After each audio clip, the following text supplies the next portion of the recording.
Olá pessoal, sejam todos bem-vindos. Hoje vamos aprender a aplicar o teste T para uma amostra aqui no Jamov, tá? Com um exemplo bem prático e de fácil compreensão, tá certo? Bem contextualizado. O teste T ele é um teste muito utilizado quando precisamos comparar a média de uma amostra para confirmar um parâmetro da população, tá certo? E vamos direto ao nosso exemplo aqui, tá? Então suponha que você seja responsável pelo planejamento de compras da ração de um plantel de codornas poedreiras, tá certo? E elas estão aí na fase de produção, ou seja, tem uma alta demanda aí por nutrientes para produzir bastante ovos, né? Então, classicamente, a suposição da granja que você presta assistência é de que elas comem normalmente nessa fase de produção 26 gramas, tá, de ração por dia. Mas será que essa média está correta? Será que esse é um consumo apropriado para essas rações, visando a produtividade? Né? Então aí a gente pode tirar essa dúvida fazendo a comparação de uma média amostral com o real que acontece na população, certo? Então, dessa mesma granja foram amostrados aí 50 codornas, tá?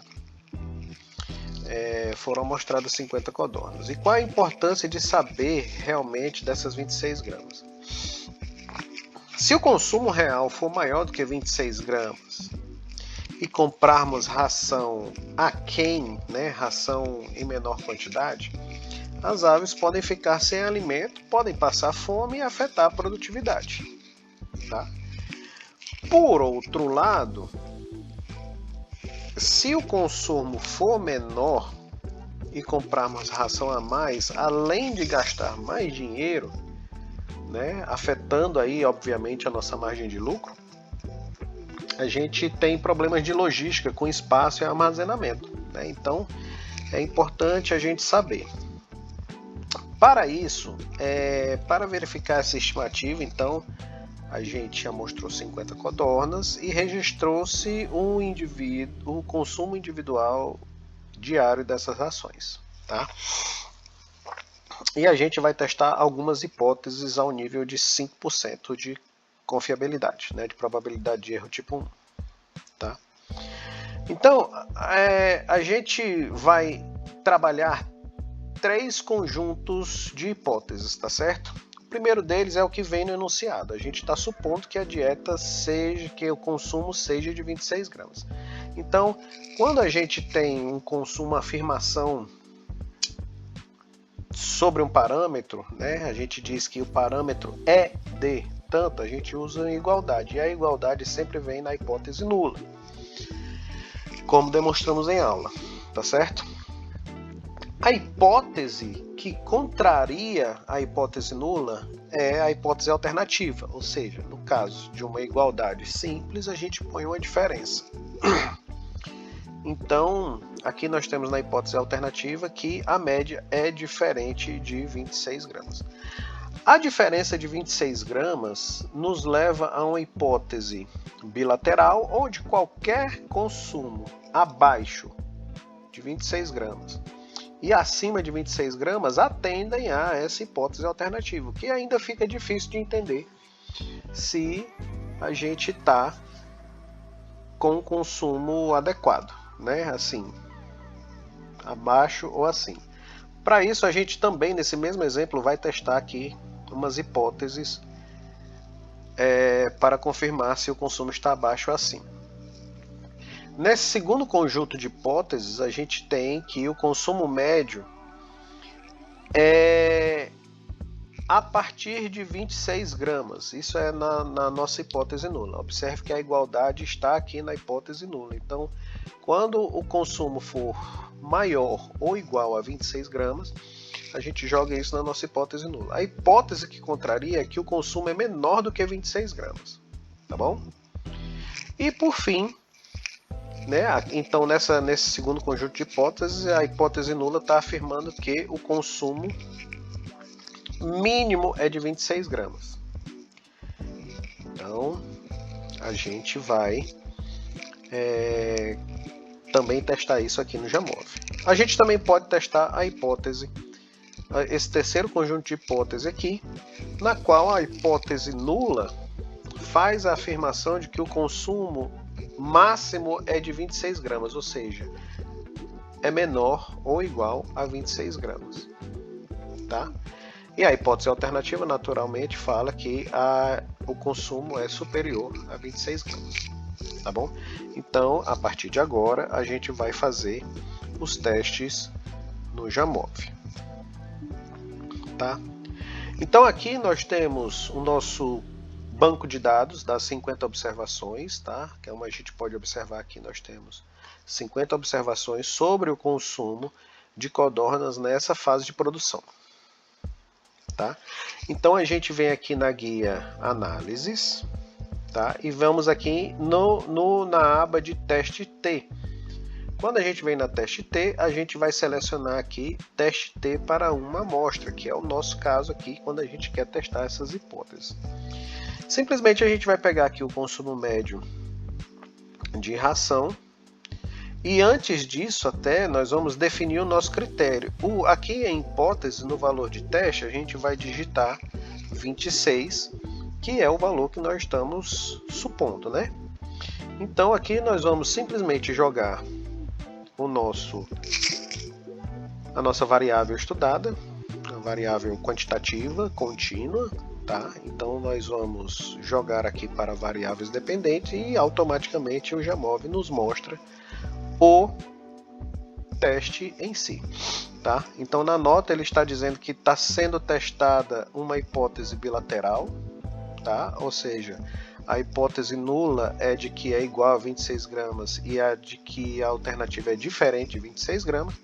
E aqui a gente obteve um valor de teste de 3,19 com 49 graus de liberdade e um valor de P de 0,002, ou seja, menor do que 0,05, que foi definido aqui no nosso enunciado, que trabalharíamos a 5%. Portanto, temos um efeito significativo e então, nesse caso, a gente pode rejeitar a hipótese nula e afirmar que o consumo é diferente de 26 gramas. Mas, como já foi explicado, diferente de 26 gramas, sendo a menor ou maior, fica uma interpretação bem ampla. Então a gente pode testar outras hipóteses, né?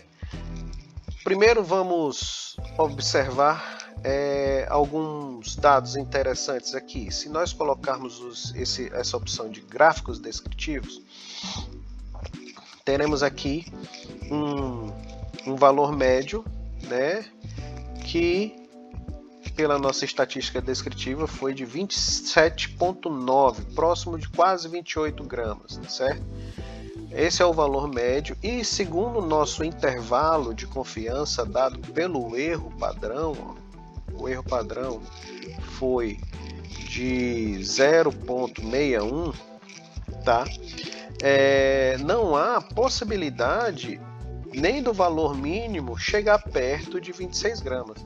Nós temos uma suspeita de que esse consumo seja realmente maior do que 26 gramas. Então, para a gente confirmar isso, a gente pode lançar mão do teste unilateral à direita, né, onde a hipótese alternativa afirma que o consumo é maior, ou seja, que seria esse terceiro caso aqui, né? Então, se a gente selecionar aqui, o nosso teste muda automaticamente, fica mais significativo ainda, e temos aí também uma resposta muito evidente de que a gente pode rejeitar a hipótese nula, de que ele é igual ou menor do que 26 gramas, e dizemos que sim, o consumo é superior a 26 gramas. Tá? Por uma outra ótica, para a gente testar, vamos testar se na hipótese nula, se o consumo é superior ou igual, né? O que vai corroborar com essa última hipótese aqui. Vamos colocar aqui nossa hipótese alternativa que o valor é menor, e aqui sim nós não temos efeito significativo, ou seja, nós não podemos rejeitar a hipótese nula, ou seja, o valor é realmente superior a 26 gramas, tá certo? Então, como a igualdade ainda está contida aqui, a gente nessa segunda hipótese, a gente ainda poderia dizer que é igual. Então o que é mais apropriado é utilizar a segunda opção, que aqui a gente tem a certeza de que o valor é superior a 26 gramas, ok? E além da significância, a gente também pode avaliar aqui o tamanho de efeito. O tamanho de efeito, a dimensão do efeito, ele vai nos dar o coeficiente de Cohen, tá certo? Que foi de 0,452, que é um efeito pequeno, mas substancialmente importante para a gente afirmar, complementar aí a significância e afirmar que não só eles são diferentes, como essa diferença é importante. Ele foi um efeito pequeno a moderado. Esse efeito é substancialmente importante para afirmar que o consumo é superior a 26 gramas, tá certo? Aqui nós temos uma pequena interpretação do D de Cohen, tá? Em relação ao D de Cohen, nós temos essas seguintes interpretações aqui, né? Então, de 0 a 19 o efeito é muito pequeno e desprezível. De 0,20 a 0,24 o efeito é pequeno a moderado, ou seja, a diferença é sutil e pode ter um impacto, como realmente tem. E de 0,5 a 0,79 o efeito é médio, com a diferença potencialmente importante, e acima de 0,80 o efeito é muito forte, né? No nosso caso foi pequeno, mas importante para dizer que sim, esse efeito aqui é importante e o consumo é superior ao que tínhamos hipotetizado, tá certo? Portanto, pessoal, assim se faz o teste T para uma amostra, uma aplicação prática para situações em que precisamos confirmar um parâmetro populacional, tá? E espero que vocês tenham aprendido. Agora fica aí com vocês para praticar, e um forte abraço a todos.